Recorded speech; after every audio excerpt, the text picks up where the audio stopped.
يا الله يا رحمن حقق أمانينا وفقنا في كل آن في مساعنا۔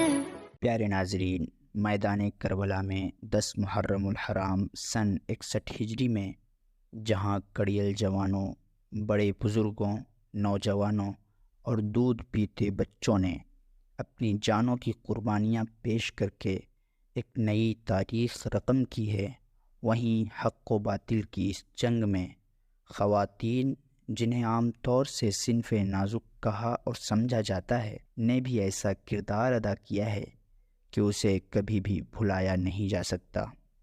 ان خواتین میں حضرت علی شیر خدا رضی اللہ تعالی عنہ کی شہزادی سیدہ زینب رضی اللہ تعالی عنہ کا نام کربلا کی تاریخ میں ٹاپ لسٹڈ ہے۔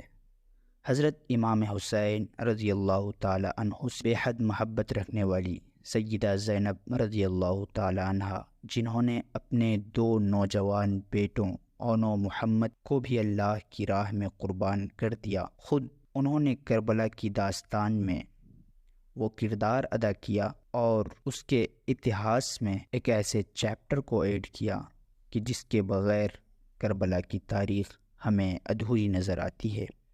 امام حسین رضی اللہ تعالی عنہ کی شہادت کے بعد بہت زیادہ سخت وقت تھا جب آپ کا کردار شروع ہوا۔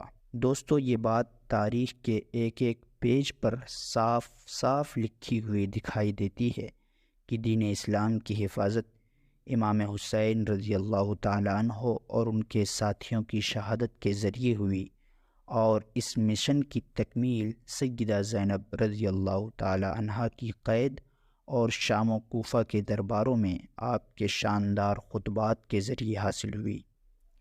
اکثر لوگوں کا یہ ماننا ہے کہ شیعوں کو حضرت زینب رضی اللہ تعالی عنہ کی بد دعا ہے، جس کی وجہ سے وہ آج تک روتے اور پیٹتے ہیں۔ اس بارے میں ہم آگے چل کر بات کریں گے، لیکن دوستو، آپ کا اس بارے میں کیا خیال ہے؟ آپ ہمیں کمنٹ میں ضرور بتائیں۔ دوستو، اس بات میں کوئی شک نہیں کہ جہاں امام حسین رضی اللہ تعالی عنہ نے فاسق و فاجر حکمران یزید کی بیعت سے انکار کر کے اپنے نانا جان کے دین حق کو سربلند کیا، وہاں امام حسین کی شہادت کے بعد دین کی سربلندی کو آگے بڑھانے میں سیدہ زینب رضی اللہ تعالی عنہ نے جو کردار ادا کیا تھا، وہ آج بھی تاریخ کے سینے میں سنہرے حروف کی شکل میں موجود ہے۔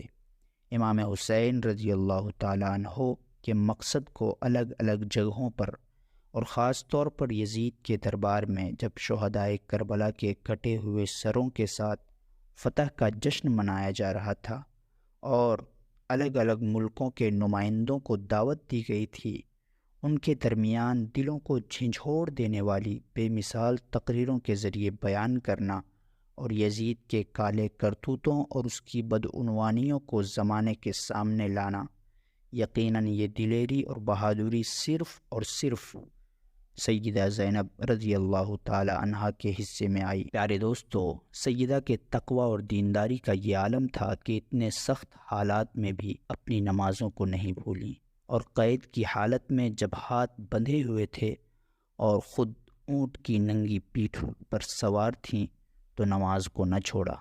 اس طرح سب پر آپ نے نماز کی اہمیت بھی واضح کر دی اور یہ بھی ثابت کر دیا کہ جنہیں باغی قرار دے کر شہید کر دیا گیا ہے، وہی اسلام کے سچے وارث اور اس کے داعی و مبلغ تھے۔ یاد رہے کہ سیدہ زینب رضی اللہ تعالی عنہ کے بازاروں درباروں میں کی گئی تقریریں تاریخ کے سنہرے ابواب ہیں۔ ان تقریروں نے ہی اس صورتحال کو بالکل بدل کر رکھ دیا جو یزید اور یزیدیوں نے اپنے حق میں بنا لی تھی۔ ہم آپ کو سیدہ زینب رضی اللہ تعالی عنہ کی وہ بھی مثال اور ایمان افروز تقریر بھی سنائیں گے جو آپ نے دربار یزید میں کی تھی، لیکن پہلے بات کرتے ہیں سیدہ زینب کی شیعوں کو بد دعا دینے کی۔ دوستو، اس حوالے سے ہم آپ کو حضرت زینب رضی اللہ تعالی عنہ کے خطبے کا ایک حصہ سنائیں گے، جس کو سن کر آپ کو خود فیصلہ کرنا ہے کہ شیعوں کو سیدہ زینب رضی اللہ تعالی عنہ کی بد دعا ہے یا نہیں، اور ساتھ ہی کمنٹ میں ہمیں بتانا بھی ہے کہ آپ کی اس بارے میں کیا رائے ہے۔ پیارے دوستو، آپ کے خطبے کا وہ حصہ کچھ یوں ہے کہ سیدہ زینب رضی اللہ تعالی عنہا نے کوفہ کے بازار میں کوفیوں سے خطاب کرتے ہوئے فرمایا، اے مکارو، غدار، دھوکے باز کوفیو، خدا کبھی تمہارے آنسوؤں کو خشک نہ کرے۔ تمہاری قسمت میں اللہ کی ناراضگی اور جہنم کے عذاب کے سوا کچھ نہیں۔ تم رو رہے ہو، اللہ تمہیں خوب رلائے، اور تمہاری قسمت میں صرف رونا ہی ہے۔ ذلت و رسوائی تمہارا مقدر بن چکی ہے۔ تم نے کام ہی ایسا کیا ہے کہ قریب ہے کہ آسمان زمین پہ آ جائے، زمین پھٹ جائے، پہاڑ ریزہ ریزہ ہو جائیں۔ اگر خدا کا عذاب ابھی تم پر نہیں آیا تو اس کا یہ مطلب ہرگز نہیں کہ تم محفوظ ہو۔ خدا عذاب کو ہمیشہ فوراً نہیں بھیجتا، لیکن ایسا بھی نہیں کہ وہ ظالموں کے کرتوت سے بے خبر اور غافل ہے اور مظلوموں کو انصاف نہ دلائے۔ دوستو، جیسا کہ میں نے پہلے بھی کہا ہے کہ فیصلہ آپ کو کرنا ہے۔ شیعوں کو حضرت زینب کی بد دعا ہے یا نہیں؟ تو کمنٹ میں ابھی آپ اپنا جواب ہمیں ضرور بتائیں۔ پیارے دوستو، حضرت زینب رضی اللہ تعالی عنہا کی فصاحت و بلاغت اور لب و لہجے کا یہ حال تھا کہ کوفہ والے حیران تھے کہ کیا علی دوبارہ آ گئے ہیں۔ باپ اور بیٹی کے درمیان ایسی فکری اور زبانی شباہت کی تاریخ مثال پیش کرنے سے قاصر ہے۔ آپ کی شجاعت و دلیری کا یہ عالم تھا کہ آپ عبید اللہ ابن زیاد گورنر کوفہ کے دربار میں آپ نے فرمایا کہ خدا کا شکر ہے کہ اس نے اپنے رسول کے ذریعے ہمیں عزت بخشی اور گناہوں کی گندگی سے دور رکھا۔ رسوا تو صرف فاسق ہوتے ہیں، جھوٹ تو صرف تجھ جیسے بدکار بولتے ہیں۔ اللہ کا شکر ہے کہ ہم بدکار نہیں ہیں۔ اس طرح آپ نے ابن زیاد کو منہ توڑ جواب دیتے ہوئے اپنی دلیری کا مظاہرہ کیا۔ پیارے دوستو، اگر امام حسین کی شہادت کے بعد سیدہ زینب رضی اللہ تعالی عنہا ہمت ہار جاتی تو کربلا کے تپتے ہوئے صحرا میں شجاعت و حریت کی لکھی گئی داستان کا علم کسی کو نہ ہوتا۔ یقیناً امام حسین اور ان کے جانثاروں کی قربانیاں ہمیں معلوم نہ ہوتی، اور آج ہر طرف یزیدیت کا راج ہو، دین کی شکل نہ جانے کیسی ہوتی۔ جو بھی ہوتی مگر اللہ کے رسول کا لایا ہوا دین وہ ہرگز نہ ہوتا۔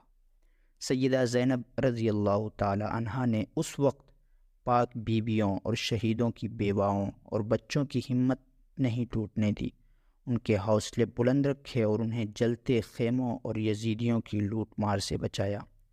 اس موقع پر سب سے اہم کام امام زین العابدین رضی اللہ تعالی عنہ جو بیماری کی حالت میں تھے، ان کو شمر کے مظالم سے بچانا تھا۔ آپ نے وہ کام کر دکھایا اور شمر کے سامنے ڈٹ گئیں، اور آپ کا انداز یہ تھا کہ تمہیں زین العابدین تک پہنچنے کے لیے پہلے میری لاش سے گزرنا ہوگا، اور اس طرح جلتے خیموں سے امام زین العابدین رضی اللہ تعالی عنہ کو اٹھا لائیں اور امامت کے چراغ کو بجھنے سے بچا لیا۔ پیارے دوستو، اب سیدہ کا وہ ایمان افروز خطبہ بھی سنیے اور اپنے ایمان کو تازہ کیجیے۔